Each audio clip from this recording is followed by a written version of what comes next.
I think we can hear Donna in the other room. Can you hear me okay? I can No, hear you, but I can hear. Is that that's Donna? not Donna. Oh, Oh, okay. Well, there's a voice. Quiet. I do hear that sound though. Did you? Oh, there's a weird sound going on. And that's a great thing because it's time for What in the World with Paul Seaburn and his sidekick, John DiNallo. And I think we have some mysterious things happening today. We're picking up something, Karen. Hi, hi, everybody. It's Paul Seaburn here. What in the world?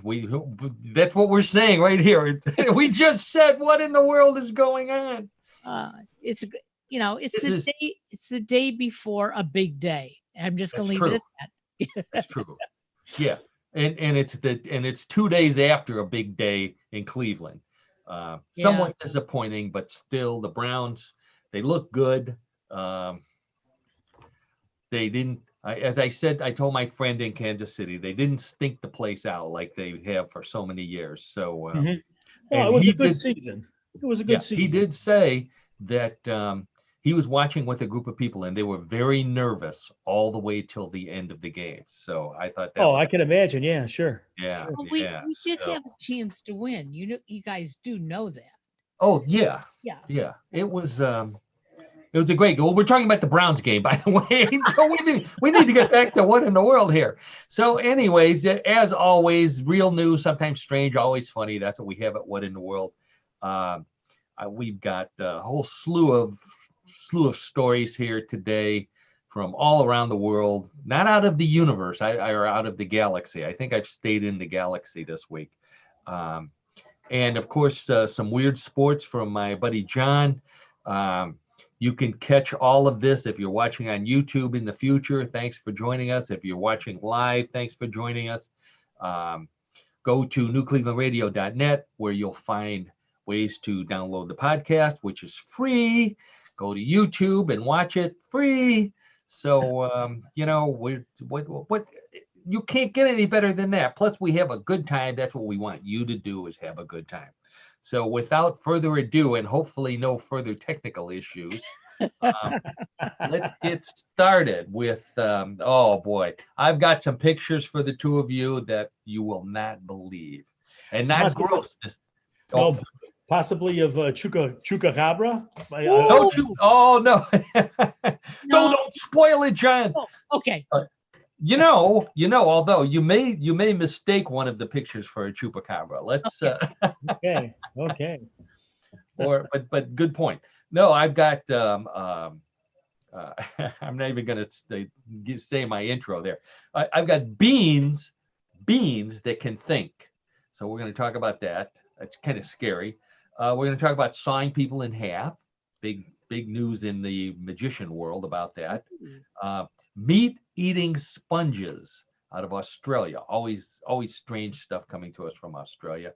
South America, they have frogs that wave their little tiny feet. I guess that would be little front feet, not the ones you eat, but the ones up front. We'll find out why they do that. In Brazil, which I think is in South America, they've got gangs of eels that are ganging up on people and fish. We're going to find out about that. Dead ravens in the Tower of London, which is a very scary thing in England, because it means that the monarchy is about to fall. Not a good thing. No.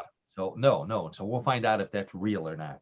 And all kind of other weird stuff going on. So let's get right to it, because I've got a bunch of pictures here. And the first one, you led right into it, John. It's not a chupacabra, but it has to do with something similar, and I'll show you the picture in a minute. According to many social media sites, the hot new fashion trend for 2021 is something called the monkey tail beard. I saw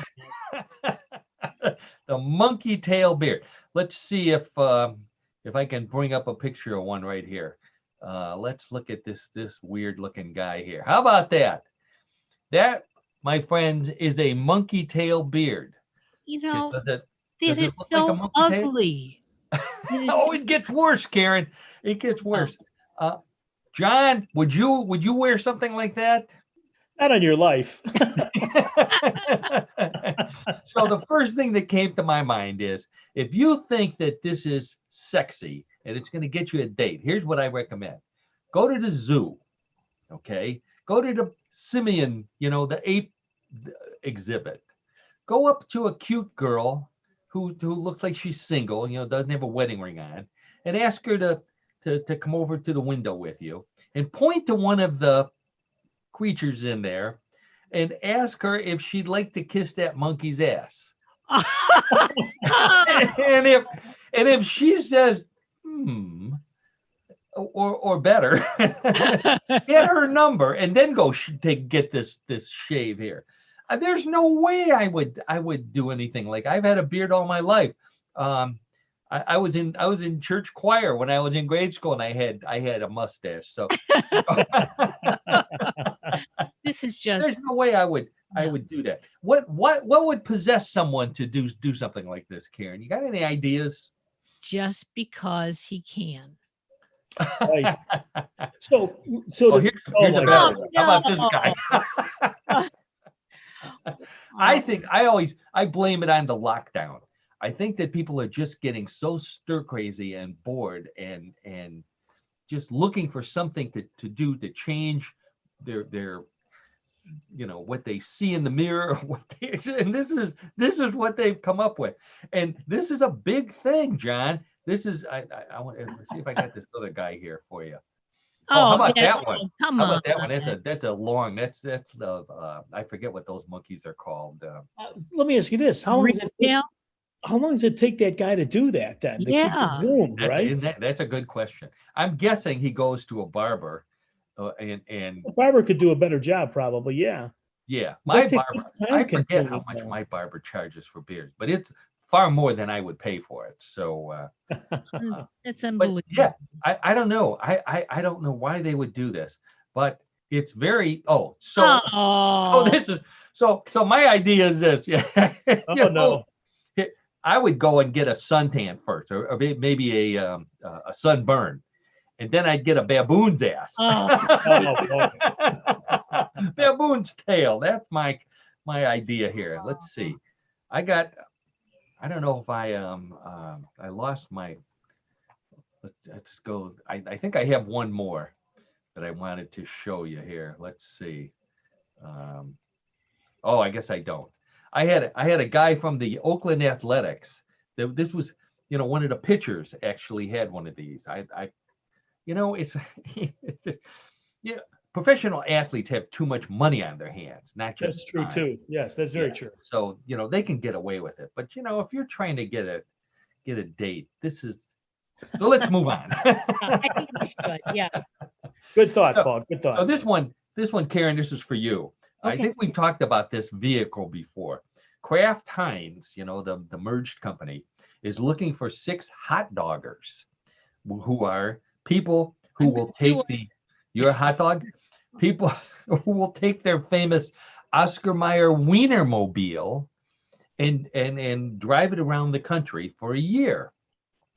Now, I've got a picture of the Wienermobile in case no one, you're one of those rare people who has never seen the Wienermobile while we're talking about it here. There's the Oscar Mayer Wienermobile right there, the latest edition of the Wienermobile. I would love to do that. We've talked about this before. I think they were looking for somebody last year, a couple of years ago. It's a tough job, though. You have to, it's stressful. You're on the road all the time. You think, God, all the wieners you can eat. But people, they end up by the end of the year on their last day, they look like those hot dogs at the gas station that have been sitting and spinning on the rotisserie for a year. They're just very appetizing. Worn out. Yeah, they're worn. They're tired. They're wrinkled. They don't. So I'd like to drive that. I mean, that's a massive thing. They're hard to drive, and there's been some recent accidents where people back into mailboxes and stuff like that. So you really have to be a good driver. The first Wienermobile, by the way, was created by Oscar Mayer's nephew, Carl Mayer, in 1936. right before World War II, and they used a Jeep chassis to build it. So it was obviously much shorter than this one. When the war started, they had to stop driving it because they were rationing fuel, and they needed every spare part that they could think of. Once the war was over, they went back to driving the Wienermobile around, and they went from the Jeep to a Dodge chassis, which is probably a better performing car and quieter, smoother ride, that sort of thing. In 1969, they switched to Chevy motors, and they used headlights and tail lights from the Ford Thunderbird.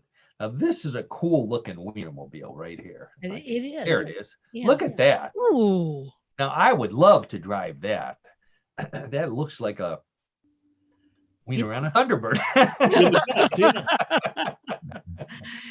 That is, I thought of you, Karen. That is at the Henry Ford Museum in Michigan, which I believe you've been to, haven't you? Been there numerous times, yeah. Numerous times, yeah. I've been there once. Great place to go. John, have you been to the Henry Ford Museum? I have not. Been to Michigan many times, but never been there. That's a good road trip to take to look at stuff that goes on the road. Sure. So they interviewed previous hot doggers, and they said the most frequently asked question of a hot dogger is if there's a bathroom in the back of the Wienermobile, and they are required to give this answer: no, it's not a weenie bago. Okay. Oh my God, it sounds like a fun job, Karen. I agree with you. I think that would be a whole lot of fun. So speaking of a lot of fun, yeah. John, this next story brought you to mind when I read it. There's a Canadian ice skater hooked a propeller on a gas weed whacker engine. Then he strapped the whole thing on his back, and he went skating down the Ottawa River at speeds of up to 25 miles an hour. Now, why would I think of you? Because the last weird sports we talked about was barrel racing. And wouldn't that be a great thing to have? In fact, let's take a look at this weird guy here. Look at that thing. Oh. Now, 25 miles an hour. Okay, number one, that's far more speed than you would get from running. And once you took off, you spread your arms out like one of those kites that you see them pulling at the beach. And man, he'd be flying over barrels. He'd be flying over Lake Erie. He'd be a world record holder, which is what we like to talk about on What in the World. So the problem is there's no brakes. There's no brakes. Of course not. Yeah. No. So he was looking for a partner. I said, if he's looking for a partner, he better get a big girl, because he's gonna need somebody to weigh him down if he needs to stop. But really, besides the weed whacker engine, he used a propeller. He built the frame himself. He made a throttle out of a brake handle and a cable from a 10-speed bike, and then he strapped the whole thing. This guy, this is like the What in the World budget. And then the straps he got from a backpack that he bought at the dollar store. So it's completely spare parts. And he said, he actually, believe it or not, in the interview, he said that the pictures in the video have been on the internet, and he's actually gotten some marriage proposals from Canadian women, which tells you that I think the lockdown is far worse in Canada than it is in the United States. They might like the monkey tail guy too, I'll tell you what. Really? If you had a monkey tail and this on your back, boy. Oh my gosh. How popular you would be. So, speaking of ice, oh no, we're not talking about ice here. We're talking about pigs coming up next. We're going to go back in history with the next story. In where was this? Oh, in Indonesia. There's all kind of caves in Indonesia. So these archaeologists are digging in one cave. What I guess you don't dig, you explore. and they found a drawing, a cave drawing of a pig. I'm gonna put the picture of that pig up here so we can take a look at it. This is it's a 45,500-year-old drawing on the wall, which makes it the oldest cave drawing of an animal ever discovered. Wow. And you can see that whoever drew it, he's got to put his little hands up there. I guess he didn't know how to write his name. So he puts his little handprints up there, so you know that he drew it. Okay. And his mother was so proud, except they didn't have refrigerators back then. So if you can see around the outside, she kind of drew a refrigerator, so it looked like she was hanging his picture on her refrigerator. She didn't have refrigerators back then, sir. She drew a glacier. Yeah. Oh, okay. That's right. She drew a glacier. I thought, that's a pretty good drawing. That is a very good drawing. Sure. Very historic cave person. Yeah, very thin legs. Very thin legs. Yeah, that's not a ham. That's not a ham type of pig. That's more of a bacon. I think bacon comes from the belly. Yes, it does. I knew there was a reason we had you on this show, John. Well, thanks. Our anatomy person. Not only does he know sports, he knows animal anatomy. Animal husbandry, I think that's called. That's what here's the. I know I had an ice story. So this one comes from Minnesota, cold place. Okay, so you would expect to find ice there. So but instead of ice, some people are hiking through a park in Minnesota, and they found this. Now, if you look closely at that block of ice, inside of it is what appears to be a caveman. Take a good look. You can see kind of a head, and looks like he may be carrying a stick. There's an arm there. Yep. I see it. Yeah. So this just mysteriously appeared in this park a few days ago, and it managed to stay there because it's freezing cold in Minnesota.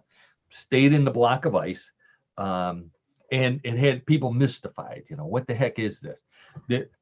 I'm just glad it wasn't a monolith, because I'm so tired of talking about monoliths already. Although I'm not sure that we would see more of these popping up all over the world like we did with the monolith.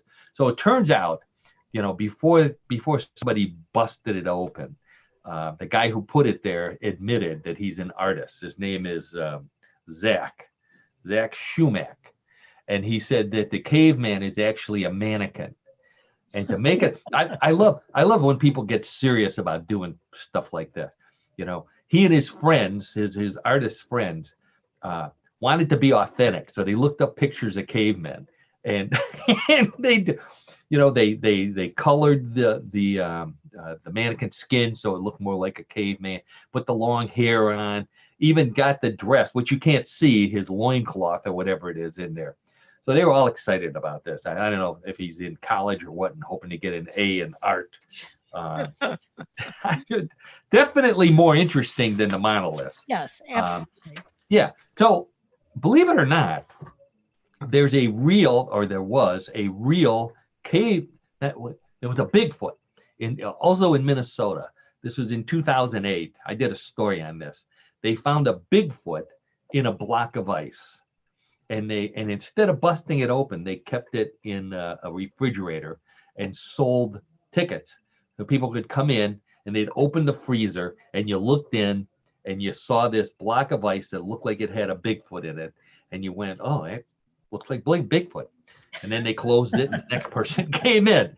So finally somebody said, we're going to shut you down unless we can prove this is Bigfoot. So they chipped into it and they did a sample, and it was a monkey. It was an ape. So yeah, actual hoax. Yeah, actual hoax. So what that tells you is that if you find a caveman or a Bigfoot in a big chunk of ice, it's probably an art project or something like that. Yeah, most likely. Yeah. Okay, so and if you did want to get into it, you would have to saw it in half. And that's the subject of our next story. Magicians have been around since the dawn of time. Ever since a caveman figured out that if he made a rock appear and then made it disappear, people would respect him and maybe give him, raw meat or something to that effect as pay. There's been magicians, and you can build a case that a lot of our the religions were founded by people who were magicians, and were able to baffle the people. World leaders were magicians.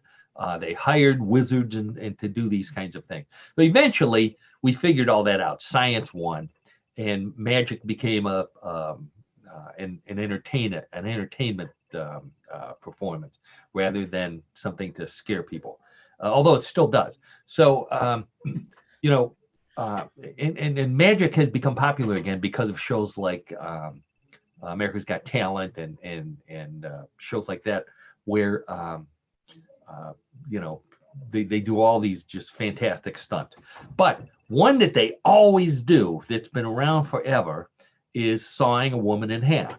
And it's always a woman, and we're going to talk about that in a minute. But they're always sawing a woman in half. Turns out this week is the 100th anniversary of the first time a woman was sawed in half on stage by a magician. Wow. Yeah. They keep track of these kinds of things. Yeah. So his name was P.T. Selbit, Selbit. That was his stage name. And he was born in London in 1881. His real name was Percy Thomas, P.T.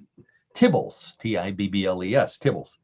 So he learned magic when he was a kid. He loved doing it, wanted to be a performer, changed his last name to Selbit, which is Tibbles spelled backwards. He had to use all of his brain power for magic, not for coming up with weird names. Creative. So yeah. So we're talking before World War I, is when he got his start. At the end of World War I, the world changed. People were thrilled that the war was over. The 1920s, the Roaring Twenties started. People were looking for more excitement, more gore, and women were wearing less clothing. This was the era of the flappers, so you no longer had all those, those dark floor-length dresses. So it was a perfect time to be a magician who would saw a scantily clad woman in half. And here comes P.T. Selbit. So he comes up with this idea for the trick. And I've got an authentic picture of him doing his first sawing a woman in half trick. Now, you have to take their word for it that there is a woman in there. These ladies here saw her get in. But unlike the modern trick, you don't have the head sticking out at one end and the feet on the other and maybe a hand flapping on the side. She was in the entire box, which means you can probably figure out how it worked. I'm not going to spoil the secret. So January 17th, 1921 was the first time he did it at the Finsbury Park Empire Theatre in London, probably a vaudeville theater. So she's inside. She was tied into the box. So her hands were tied at the top and her feet were tied to the bottom to make it imply that there was no way she could move when she started to feel that saw cutting into her. And they stood the box up so she could step into it. She didn't have to climb in, it's a little more dainty than that. And then they tilted the box over and cut her in half, locked it back together. They didn't pull it apart, by the way. And then opened it, locked it together again, opened it up, tilted it, opened it up, and out she walked. Good as new. So audiences are baffled by this. They just go nuts over it. So he immediately had to start making refinements. And one of the things that this guy Selbit did was before the show, he would go through the theater and he would drip fake blood all over the place. And when he's on stage, he would point this out. And he'd say, I've had some problems lately. Well, I hope that the trick works. It's the honest to God truth. That's what he did. He dripped fake blood around just to scare people. So as a result, it was so popular, other magicians started stealing it, stealing the trick. So they had to refine it. They started sticking the head out of one end and the feet in the other, wiggling the feet and all that stuff. As a result, in magician's lore, not only is Selbit responsible for coming up with the first saw a woman in half, he is also the first magician to use a female assistant rather than switching back and forth between male and female. Before that, it didn't matter. And making her part of the trick and having her scantily clad. So I'm not sure which was the bigger accomplishment, was the sawing a woman in half or changing magic to the point where all of a sudden guys were interested in it. Because of the fetching female assistant. Regardless, he's in the magic history books for those two things. These women don't look like they're very interested. I know. I think they were more interested in the camera guy. Yeah. I bet you he had a monkey tail beard. I don't know. He'd have to be way ahead of his time to have that, Paul. There you go. Very much ahead of his time. But you're right. I wonder what they were looking at. Well, if you look at the bottom of the photo, they're sawdust, right? That's what they're sawdust. Yeah. Oh, yeah. Very perceptive. That's right. I was looking at that too. So yeah, it's a legitimate. It's a very scary thing. And they moved from hand saw. That's obviously a hand saw. They moved to power saws.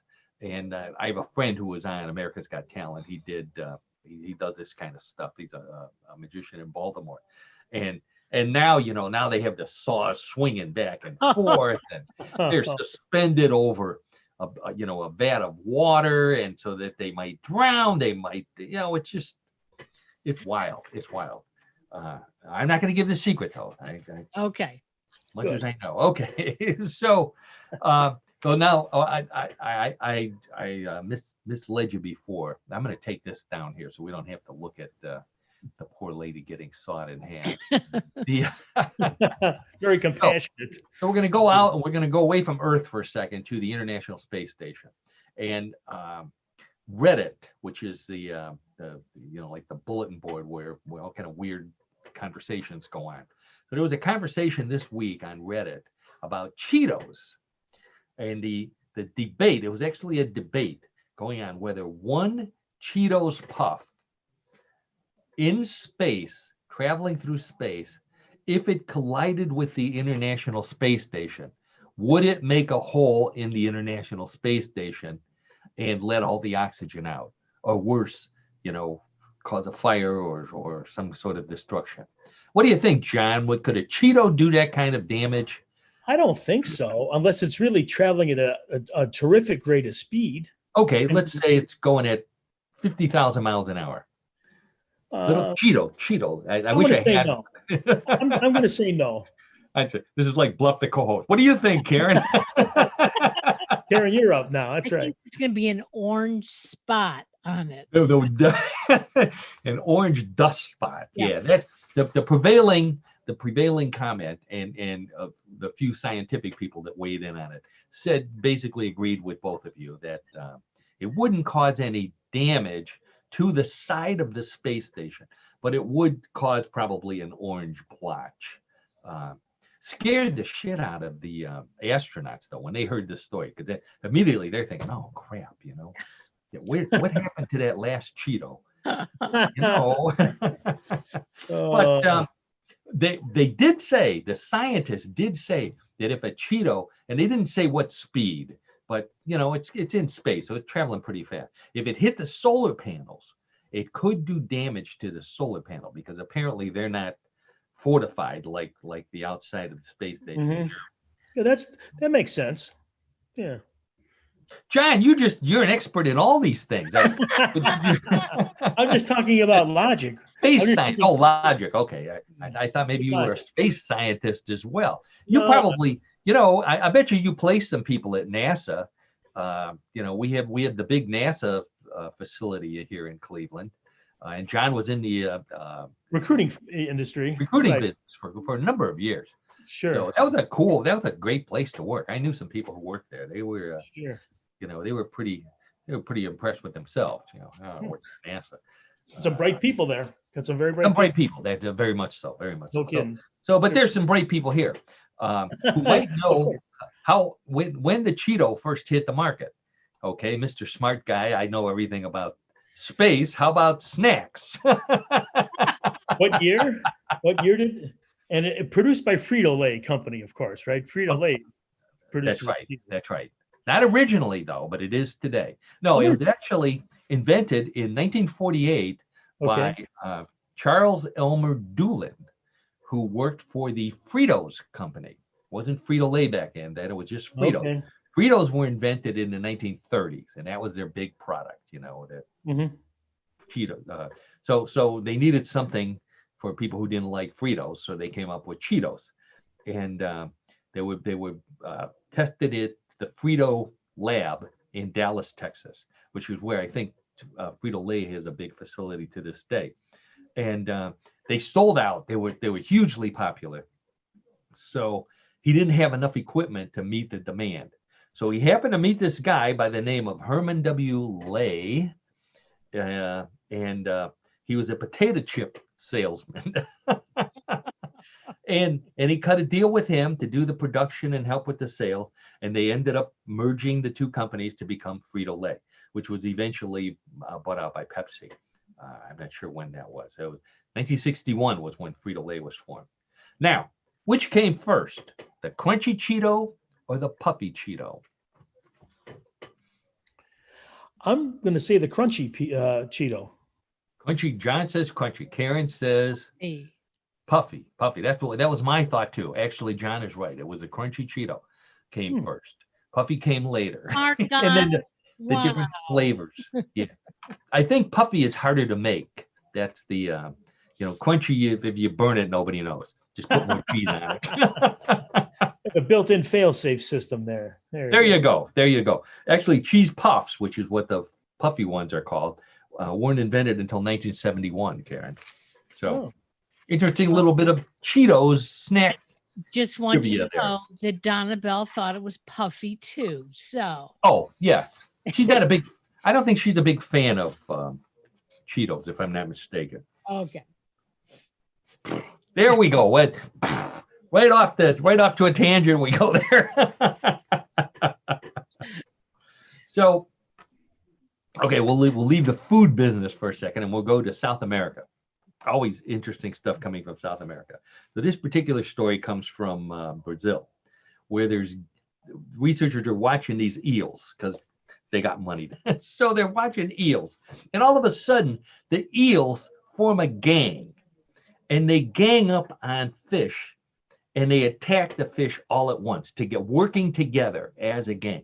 Never seen this before in the history of eel watching. They never thought that this would happen. So this became a study, and they published a paper on it. And now they know eels actually hunt in packs and attack their prey and kill them. And then I guess they share. I suppose the gangs share. So I'm thinking, what do you do? My theory, if I were attacked by a gang of eels, I'd point them to a tattoo parlor and I said, you guys need a tattoo, some kind of eel gang tattoo. Why don't you go there? And of course, that hot tattoo thing would burn the heck out of him, and that'd be the end of it. So I'm always thinking, kid. Or give them those little bandanas to wear, maybe. I don't think you could swim with those. So that's the way I would deal with the emergency. However, I did note that Gang of Eels would make a great name for a band. I would say so. Yeah. Opening for Fish. I don't know if Fish is still in business. I think they are. I think they still. I'm not a big Fish fan. At least not the band Fish. But speaking of food, we're still on food. Let's talk a little bit about the beans that think. So this one comes from Spain. So they're studying beans over in Spain. You got eels in Brazil. They got beans in Spain. So these guys are studying beans, and they're watching them climb up poles. So they get fascinated by this. So that well, they're pole beans. They're what? Pole beans. Pole beans. You know, you never heard of pole Oh. beans? They No. climb up like trellises and poles, Okay. like kind of like peppers. Okay. Well, they're on a vine. Cucumbers. Yeah, they're a vine. There you go. Thank you, John.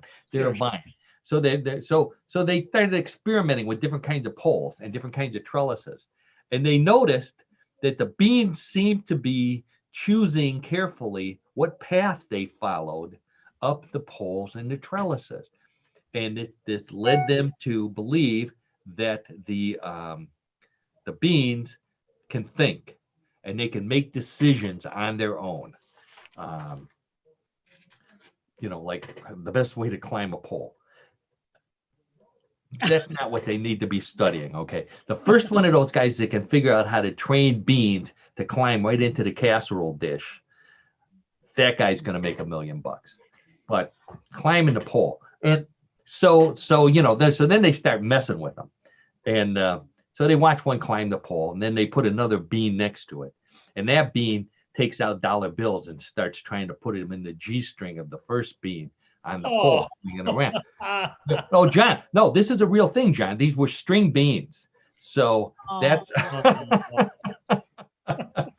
long way to go to work that joke in. Yeah, that's a long way around. Oh, that's a long way around. There you go. That's right. That's right. Well, thanks for bearing with me on that. So no problem. Another weird animal comes from Australia. Now, I didn't know this, but I knew that there were sponges that grew in the ocean. They're an animal. They're not something made out of petroleum byproducts.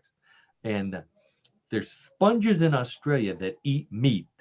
They actually consume fish and whatever other animals swim by, rather than plants or anything like that. And they just found, these researchers, marine biologists, just found 3 new species of these, bringing the total of meat-eating sponges in Australia to 25 different species. I can't understand why anybody even goes swimming in Australia with all the stuff that's in the water. And now I find out that there's meat-eating sponges nibbling on my toes. That just doesn't appeal to me at all. However, I can see some marketing opportunities for a meat-eating sponge. For example, that casserole we were talking about before, with the baked on beef and if I made a meatloaf in it or something like that, and rather than scraping it out or soaking it, I just get a meat-eating sponge, leave it in there for 10-15 minutes, works its way around. Before you know it, it's perfectly clean. Throw them back in the aquarium till the next time we have some meat, and it could happen. It could happen. So I'm thinking, John, if you were looking for an investment, I'm thinking about importing some of these meat-eating sponges. Oh, I don't know about that one, Paul. That seems to be a bit of a stretch. I don't like that idea. Okay, how about this one? So we go to India, Borneo. There's always strange things going on down there. They found frogs, glass frogs, they're called. I'm not sure why they call them glass frogs, because you can't see through them. But these particular frogs live by streams, loud streams and waterfalls, so it's hard to hear. And frogs, John, I know you know this. Frogs, their mating call their croak is a mating call. That's why they croak. Mm-hmm. So the females can't hear the males croaking above the sound of the waterfalls. So these researchers are watching these frogs to see what they do. And it turns out these are the ones, they take their little front hands, paws, feet, whatever they are, and they wave. And sometimes they bob their head. So they wave and bob their head. And that's a sign. They found out that all of a sudden the females get all excited when they see this and go running, and then mayhem and madness and sex ensues. And not only that, for the male frogs, they had to learn how to raise their hand and wave, but it's cheaper than buying a box of chocolate covered flies, which always works with female frogs. But where do you get that kind of money in Borneo? So especially if you're a frog. That's right, John. That's right. That's right. So let's see, how are we doing on time here? Let's see if I can work this. I want to play a game, one more, but it's like we're playing Bluff the Co-host through the entire show.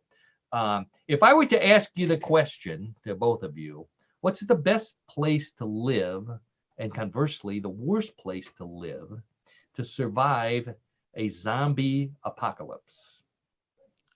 Whoa. You never thought about that, did you, Karen? Boy, Oh, this is going to keep you awake now. Yeah. What do you think? Best and worst cities are in. I'll limit you to United States and England, United Kingdom. We'll throw Scotland and Ireland in there too. So the best place to live, Yes, probably be like Minnesota. Minnesota, like Yeah. Minneapolis or somewhere. Yeah, because it's cold, and what Cold, zombies would want to go there? Zombies wouldn't be interested. John, how about you? That'd be the best place. John, how about you? Yeah, I agree with Karen in terms of general location. What about like Wisconsin? Wisconsin. Oh no, okay. Very cold in Wisconsin. Yeah, and zombies don't like cheese; they like brains. So That's true. That's right. They'd have to alter their diet up there. Not many brains in Wisconsin. No, I didn't say that, did I? If we have any people from Wisconsin listening, I didn't say that. Turns out, okay, this is 2 independent studies, one in England and one in the United States, by an energy company of all people. They believe that they were proposing that availability of electrical energy not from the grid, like from solar or wind, would be a good thing to have around when the zombie apocalypse hit, because there wouldn't be any power. So the best place in England was the city Cambridge, where famous university is. Number 2 was Swansea. Cambridge had a lot of wind farms. That's why they picked Cambridge. Swansea, I think, also had wind farms off the coast. Belfast in Ireland was a big one. Bristol. So anyway, so those were the big ones to live in if you wanted to survive. If you didn't care, the worst place is Oxford, followed by Preston and Derby. I think Derby is in Ireland as well. Now, how about the United States? Okay, so both of you picked places in the north. This study was done before the coronavirus hit. So let's see if the cities that are the best and the worst would also survive the coronavirus. Best city to live in to survive the zombie apocalypse: Boston, Massachusetts. Yeah. Boy. How about that? Number 2, Salt Lake City, Utah. I think that's a little closer to the logic you might be thinking of. Number 3, Columbus, Ohio. So the zombies hit. We just head south 2 hours and we're in good shape. Number 4, Baltimore, Maryland. And number 5, Virginia Beach, Virginia. So if you want to go someplace where you can also lay out on the beach while everybody else in the country is fighting the zombies, you go to Virginia Beach. Worst places, New York City.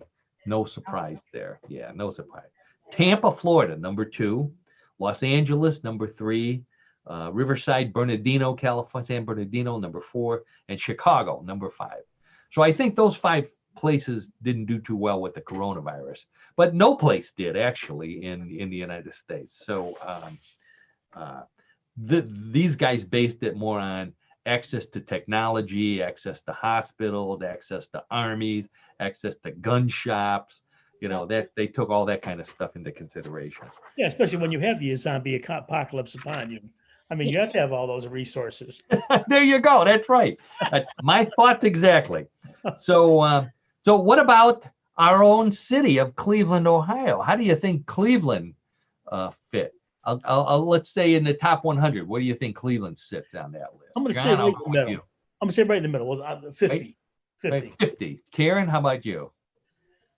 I'm going to go closer to 100. Like, no, 100. You wouldn't. So you'd leave town. Yeah. You'd leave town. You'd go to Virginia Beach or okay. Actually, was number 24. Number 24 out of 100. Oh. Yeah. Columbus. Wait, I said Columbus already. Yeah. Houston. For we have a few listeners from Houston. Number 28. So it would finish behind Cleveland. The hated Kansas City. Reason why they are hated is because they were against the Browns this weekend. Number 32. Okay, so Nah. and Karen, if you wanted to go home and hide out there, Detroit, Michigan, number 44. Okay. So still in the upper half. Yeah. Still in the upper half. So anyway, so I thought that was interesting. If you really are interested in the zombie apocalypse, doesn't sound like you are. Not this I got bigger fish to fry, and I don't have a gang of eels to help me with them. So that's okay. All right, so I have a lot of pictures to go with our sports story today, so I want to get into that here. We were talking about the barrel jumping before, and I love that. I love that sport. That was a fun sport to do. So I was thinking, what other kind of strange winter sports could we talk about this week? And of course, John's got the perfect one. I'm sure, Karen, you've never thought about doing this, but you may after you hear what John has to say. Okay. So John, what sport are we talking about? What winter sport are we talking about today? Well, the winter sport we're talking about today, Paul and Karen, is snow shovel racing. No. Now, let me explain. Okay. Please. Yeah, please do. Snow shovel racing is a sport practiced in cold weather areas of the United States. Okay. It consists of riders racing down a snowy hill, riding on a snow shovel. Riding on a snow shovel. Okay. It has been practiced on typical snow shovels and modified shovel-based sleds, I should say. So it's not necessarily all snow shovels, but something that is used to move, used to move on snow and ice. And it was once an event in the Winter X Games, believe it or not. The X Games. Yes, but it was removed due to safety concerns of the participants. Okay, I've seen the X Games. They all should be removed because of safety. I can't believe they actually rejected snow shovel. What is it? Snow shovel racing? Snow shovel racing. Let me ask you this. Are the Winter X Games still broadcast? I have not seen them in years, I don't think. Oh, well, some of the weird stuff like the snowboarding where they in the pipe, as the kids call it, has made it into the regular Olympics. So I don't know what else they could be doing. Yeah. Okay. Well, good question, John. The Winter X Games are Friday, January 29th through January 31st of this year. Oh, there we go. They're just coming right up. I just looked it up. Yep. How about that? All right. So how the race works or how it goes, the shovel racer typically races on a basic snow shovel.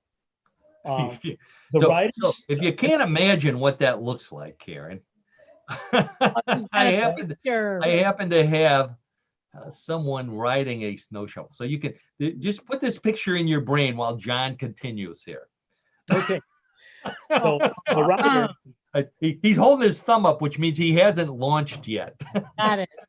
So the rider sits in the shovel, as this gentleman is, facing the handle, and he leans back with his feet facing forward. Wow. In some cases, so far so good. In some cases, shovel racers have extensively modified shovels to the point that they bear little resemblance to normal shovels. Modified their shovels. But these shovels have been banned from competition, also due to safety concerns, after there was a high-profile accident on a modified shovel. So they decided it's too dangerous. And so that's why people conventionally now just snow shovel, or actually snow shovel race with a typical snow shovel.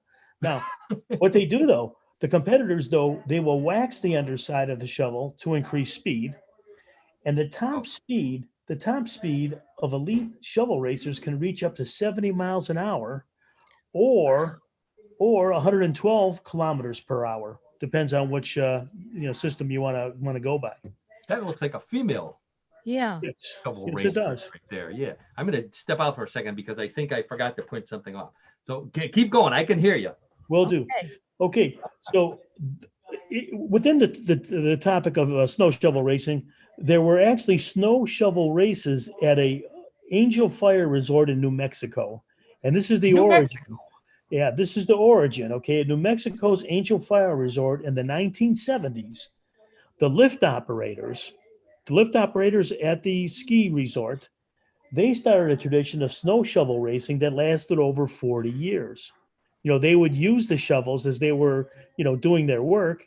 And then when they would sometimes get to the top of a hill or a mount, a higher elevation, they would race each other going down. Back down. Yes. Now, wait a minute. So this took place for and there was no alcohol involved, right?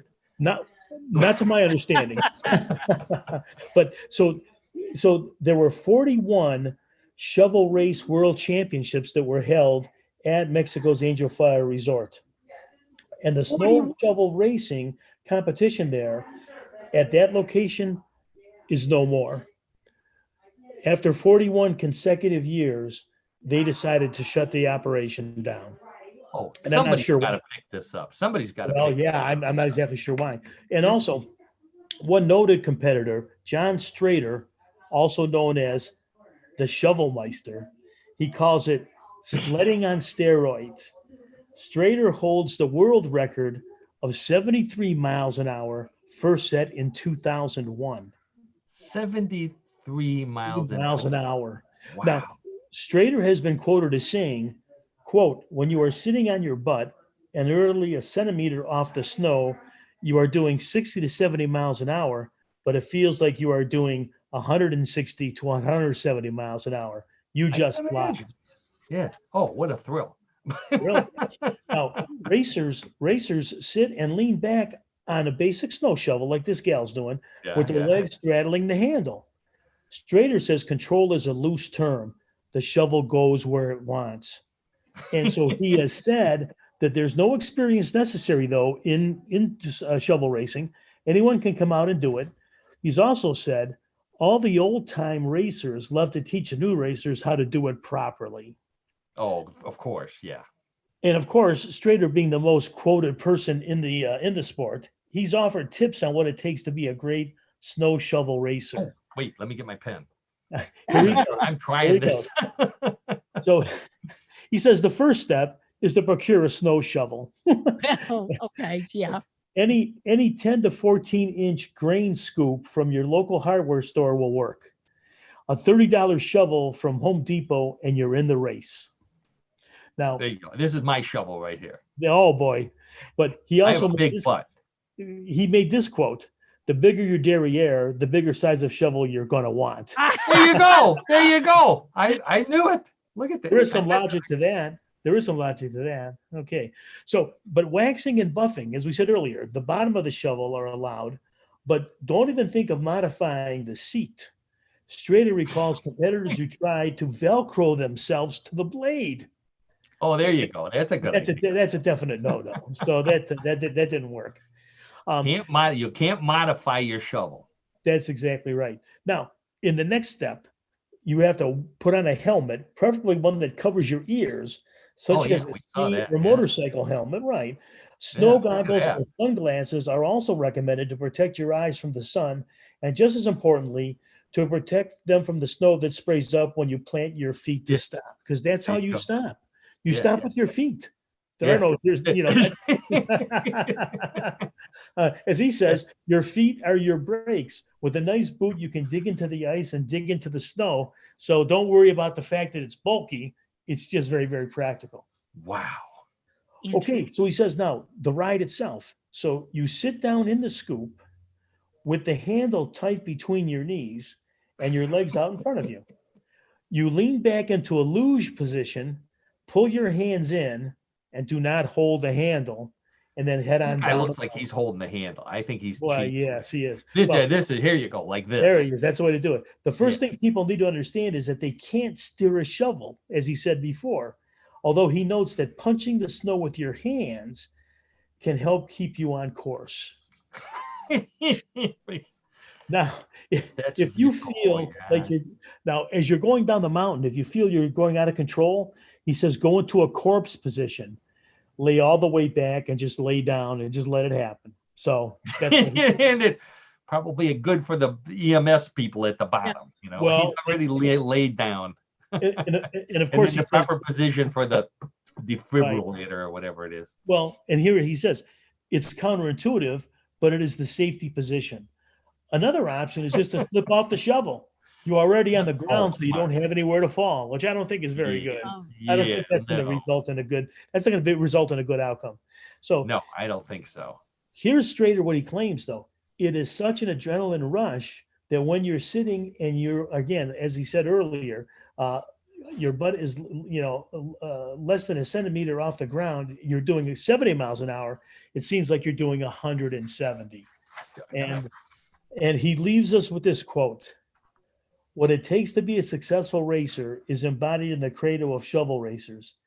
Faster, faster, until the thrill of speed overcomes the fear of death." That's my motto, right? I would have to say, folks, this is the first time I ever heard of something like this. I never heard of this sport. I never heard of it. I like this shovel here. This one's even bigger than that girl had. Plus, I like the two handles. I think, maybe I could, those are very effective, shovels. A friend of mine has one of those, and he swears by it. He said it's much better than a snowblower. Is he a rider? Oh no, he uses it for shovel. You just push it and you move all the snow that way. I'll tell you what, though, John, I found the perfect shovel that you and I could handle to compete in this sport. Let's see it. Shovel right here. Oh. Hey, the question is, how do we sit in it? Yeah, no, wait, there's a nice heated booth, a cabin. Oh my Lord. Wow. All right, John, thank you as always. Thank you. Shovel racing. I'm never going to get that image out of my head here now. So, let's see. That means it's time. I think we finished sports. It's time for Bluff the CoHost. Okay. Everybody's favorite game where we have 3 stories, some similar to the ones I've been talking about. The difference is that some may be real, some may be a bluff. It's up to Karen and John and all of you playing at home or in the future to play along and determine what it is. So without further ado, let's get right to story number 1. Okay. Buffalo man with too much time on his hands, no obvious skills, and a strong desire to get into the Guinness Book of World Records got his wish recently in a category he invented: mouth popping. The man found that he could make an O shape with his mouth, like that, and pop it with his palm for hours on end, the sort of thing. So long he could pop it that he managed to do it for 25 hours, 1 hour longer than the minimum the Guinness people required for such a dumb record. Except mouth popping isn't as dumb as it sounds. To keep from getting bored, the man was playing some songs with his mouth, including Yesterday and Stairway to Heaven. And the video of him was seen by America's Got Talent, which wants him for the next season. Now, mouth popping may not impress Simon, but Howie will definitely love to watch it. So, Karen, we'll start with you. The world record, 25 hours of doing this, making the sound of mouth popping to different songs, gets the guy on the America's Got Talent. What do you think? Real or bluff? 25 hours is a long time. Long time to do anything. Yeah, I agree with that. But the people who go on that show are very odd. So I'm going to say it's true. You say it's true. I know some people that have been on that show. You're right. John, how about you? Well, can we qualify this? Did he have a chance to take a break at any time? Or did he just do this continually for 25 hours? You're always looking for an edge, aren't you? Yes, I am. No questions. That's it. Story as is, John. Take it or leave it. Real or bluff? I'm going to agree with Karen. I'm going to say it's true. You both say it's true. You both say you're going to, when you tune in the next time to America's Got Talent, you're going to see the world record mouth popper. Mouth popper. We're not. It's a bluff? Sorry about that. That was a bluff. How sad is that? Did he do it for 24 hours and not 25? No, yeah, that was it. Yeah. That was the only piece of information in there that was not real. No, sorry about that. Well, at least you're both still tied. Yeah, no, that's true. So, yeah, watch out for the safety, John. Okay. And get ready. Here we go. Story number 2. Librarians know how to deal with loud students. They may simply give the universal librarian sign, which is a stern look and a loud shush. However, a library in Massachusetts is dealing with a problem that has become a hot potato for its librarians. In fact, many hot potatoes. Someone has been leaving hot baked potatoes on the front sidewalk of the library when no one seems to be looking out the window. The taters are russets, wrapped in foil and ready for butter and sour cream. Needless to say, no one wants to eat them, and the librarians haven't been able to find anything in their card catalog that can tell them how to catch the potato droppers. Since it's against their code to look it up on Wikipedia, the librarians instead are sitting by the window in shifts, hoping to catch the hot potato person in the heat of the moment. John, the library in Massachusetts that's getting mysterious hot potatoes placed on their front sidewalk. Real or bluff? You know, it's so bizarre. I'm going to say it's real. That's bizarre. Okay. So John says it's real. Karen, how about you? No, I'm going to say it's fake. Karen says it's a bluff. John says it's real. All right, John, you're ahead 1-0. That was a real story. Yeah. They can't figure out who's leaving these hot potatoes. Why would anybody want to do that, though? Well, that's the question for next week. Hey, Paul, when you find out, let us know. I sure will. Yeah. Paul, when you get the answer. Let me write that down. Yeah, let me write that down here. Okay, so John's ahead 1-0. Fortunately, Karen, round 3 points are doubled, so you could eke out a win here. John, on the other hand, I don't mean to be keeping you awake here, but get ready for story number 3. If your team lost the big game last weekend under unusual circumstances, you may want to check the field for dead bats. That's what happened in Africa over the weekend when the coach of the Zimbabwe soccer team found a dead bat in the middle of the pitch at halftime and accused their opponent from Cameroon of resorting to witchcraft to win the game. He presented the evidence to the referees, but they refused to believe him and continued the game anyway. Sure enough, a Cameroon player immediately broke the scoreless tie, and that was enough to send Cameroon into the next round of the tournament. Tournament officials have now agreed to leave the instant replay cameras on during halftime of future games when Cameroon plays, but the poor coach of Zimbabwe is still batty about the loss.